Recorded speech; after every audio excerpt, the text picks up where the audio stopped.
Please listen, all respected personalities and faithful audiences. It's generally advised to avoid drinking water immediately after eating mangoes, as it can affect digestion. Some believe it can cause stomach cramps, upset the body's pH levels, balance, and slow down digestion. আজকে আমি আপনাদের সামনে বিশেষ খবর নিয়ে আসছি। আমার প্রতিটি সম্মানিত ব্যক্তিত্ব বন্ধুবান্ধবের উদ্দেশ্যে বলছি, আম খাওয়ার পরপরই পানি বা জল পান করবেন না। জল বা পানি না খাওয়ার পরামর্শ দিচ্ছি, এগুলো এড়িয়ে চলুন, কারণ এটি হজমের উপর প্রভাব ফেলতে পারে।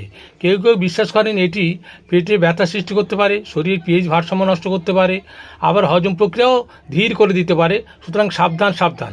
আপনারা অতি অল্প বয়সে বা এই বয়সে আপনারা জীবনটাকে সর্বনাশ করবেন না, লিভারটাকে ধ্বংস করবেন না, হার্ট প্রবলেমকে বাড়াবেন না। প্লিজ অনুরোধ রইল। আম খাওয়ার পরে এই 5টা খাবার আপনি কখনো খাবেন না। এটা জানার পরেও যদি আম খাওয়ার পরে এই 5টা খাবার খান, আল্লাহ তাআলা কোরআনে বলছে ওয়ালা তুলকু বিআইদিকুম ইলা তাহলুকা, খবরদার যেই জিনিস তোমাকে শেষ করে দেয়, যেই জিনিস তোমাকে ক্ষতি করবে, খবরদার ওর ধারে কাছেও যেও না, ওইটা তুমি ভক্ষণও করো না। 1 নাম্বার, আম খাওয়ার পরে আপনি কখনো পানি খাবেন না, কারণ এই আমের মধ্যে রয়েছে হাইড্রেটিং শক্তি, ক্যাটোরিন, ক্যালসিয়াম, আয়রন, ভিটামিন সমৃদ্ধ থাকে এই আমের মধ্যে। খবরদার এই উপাদানগুলো থাকার পরে কোনো মানুষ যদি পানি পান করে তাহলে তার পেটের মধ্যে অ্যাসিডিটি হবে। এর জন্য মানুষ বলে ফল খাওয়ার পরে কখনো জল খাওয়া যাবে না।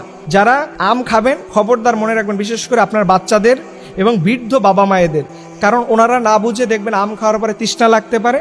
যদি আপনার পানি খেতে মনে চায় অন্তত 20 থেকে 25 বা 30 মিনিট পরে আপনি পানি খেতে পারবেন। এটা বিশেষভাবে নজর রাখবেন বাচ্চা এবং মুরব্বীদের উপরে, খবরদার এটা ভুল করা যাবে না।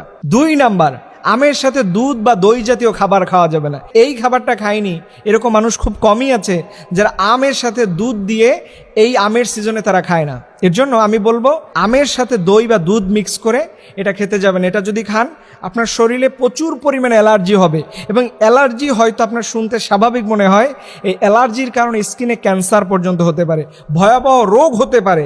এর জন্য আম খাওয়ার পরে আমের সাথে দুধ বা আম খাওয়ার পরে দই কখনো এটা খেতে যাবেন না। 3 নাম্বার, আম খাওয়ার পরে করলা খাবেন না, বা করলা খাওয়ার পরে আম খাবেন না। দেখবেন আপনি অনেক সময় বেড়াইতে গেছেন, ওনারা আপনাকে প্রথমে ফুড দিল, আপনি খেয়েছেন, আম খেয়ে ফেললেন, এরপরে যখন ভাত